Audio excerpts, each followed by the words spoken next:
Assalamualaikum warahmatullahi wabarakatuh. Selamat pagi, siang, sore, malam. Kami dari kelompok 5 akan merepresentasikan peta kerja atau peta aliran proses. Kami beranggotakan Daniel Pertama Ginting dengan NPM 16237 dan Dewi Safitri dengan NPM 16239 dan Muhammad Zaki Nasrullah dengan 16250.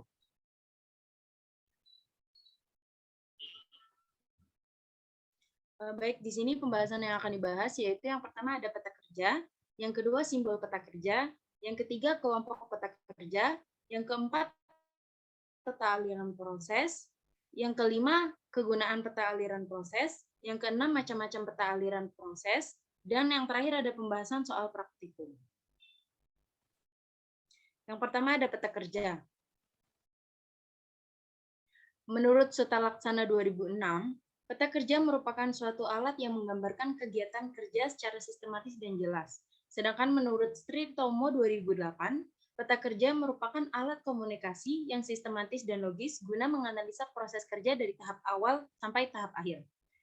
Jadi peta kerja adalah suatu alat yang menggambarkan kegiatan secara sistematis dan jelas, biasanya digunakan untuk kerja produksi.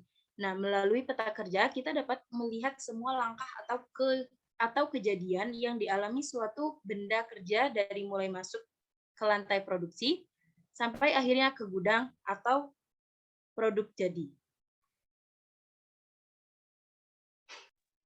2. Simbol peta kerja.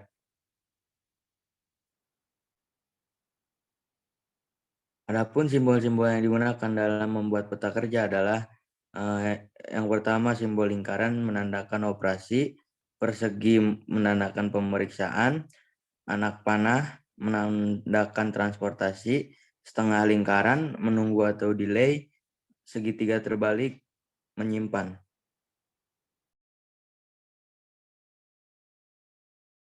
Ketiga, ada kelompok peta kerja. Pada dasarnya, peta kerja dibagi menjadi dua kelompok, diantaranya yang pertama, peta kerja keseluruhan, kegiatan kerja yang dilakukan melibatkan sebagian besar atau semua fasilitas yang diperlukan untuk membuat produk. Yang termaksud peta kerja keseluruhan yaitu 1. Peta proses operasi atau OPC, 2. Peta aliran proses atau FPC, 3. Peta proses regu kerja atau GPC, 4. Diagram aliran atau FD. Selanjutnya, yang kedua, peta kerja setempat. Kegiatan kerja yang terjadi hanya dalam stasiun kerja yang biasanya hanya melibatkan orang dan fasilitas dalam jumlah terbatas. Yang termaksud peta kerja setempat yaitu yang pertama ada peta pekerja dan mesin, yang kedua peta tangan kanan dan peta tangan kiri. Next.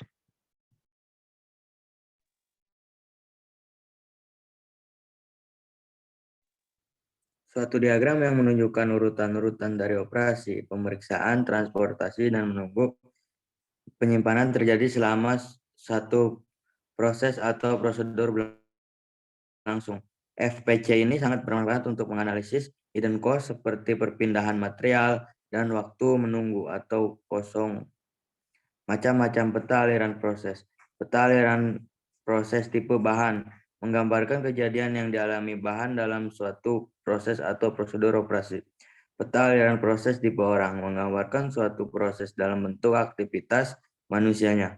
Peta aliran proses tipe kertas menggambarkan aliran dari kertas yang menjalani sekumpulan urutan proses mengikuti suatu prosedur secara bertahap.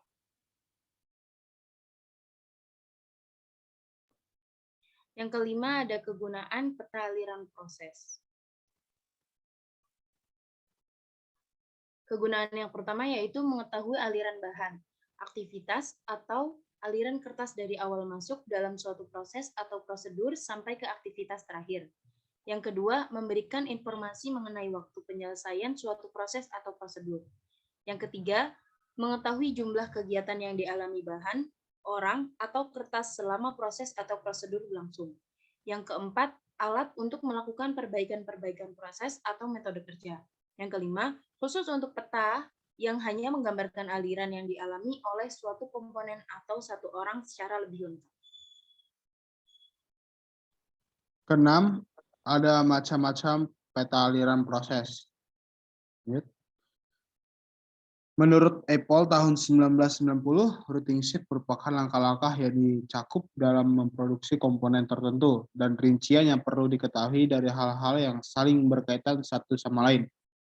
Manfaat dari routing sheet yaitu menghitung jumlah mesin yang dibutuhkan untuk operasi, menghitung jumlah komponen yang harus disiapkan dalam usaha memperoleh jumlah produk yang diinginkan, mengetahui kapasitas mesin atau peralatan dan efisiensi departemen atau pabrik. Tujuan routing sheet sebagai berikut. Ini pada ungkapan dari Petra tahun 2012. Yang pertama ada sebagai patokan alur kerja suatu komponen secara lengkap. Yang kedua sebagai patokan atau target waktu proses suatu komponen pada setiap mesin. Yang ketiga mempermudah jalannya proses produksi yang ada. Yang keempat mendisiplinkan atau membiasakan operator agar dapat bekerja secara teratur dan cepat. Yang terakhir atau yang kelima, pelaksanaan produksi sesuai dengan prioritas dan jumlah produksi. Lanjut ya. Yang ketujuh ada pembahasan soal praktikum. Di sini ada tabel routing sheet proses pembuatan Indomie yang terdiri dari nomor operasi, nama alat, dan waktu operasi. Yang pertama ada menyiapkan tepung, alatnya menggunakan mesin, waktu operasinya 5 menit. Yang kedua, mencampurkan adonan, menggunakan mesin 10 menit. Yang ketiga, pengepresan adonan, menggunakan mesin 10 menit.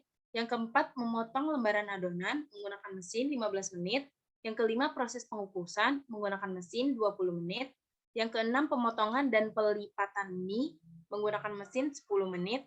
Yang ketujuh, proses pengeringan dan pembekuan, menggunakan mesin 30 menit. Yang kedelapan, proses sortir dan bumbu dilakukan secara manual oleh manusia. Waktu operasinya 5 menit. Yang kesembilan ada pengemasan mie menggunakan mesin dengan waktu 5 menit. Yang terakhir ada packing ke karton, ini juga manual menggunakan waktu 5 menit.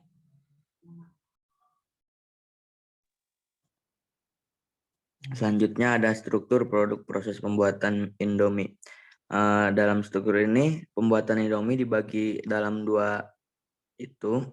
Yang pertama ada mie, jumlahnya 1. Selanjutnya tepung terigu 100 gram, tepung tapioka 100 gram, pewarna, garam, minyak nabati, mineral, zat besi, antioksidan. Terus yang kedua, pada struktur kedua ada kemasan.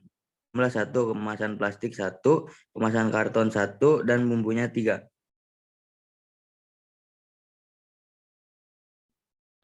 Oke, selanjutnya di sini ada peta aliran proses pembuatan Indomie.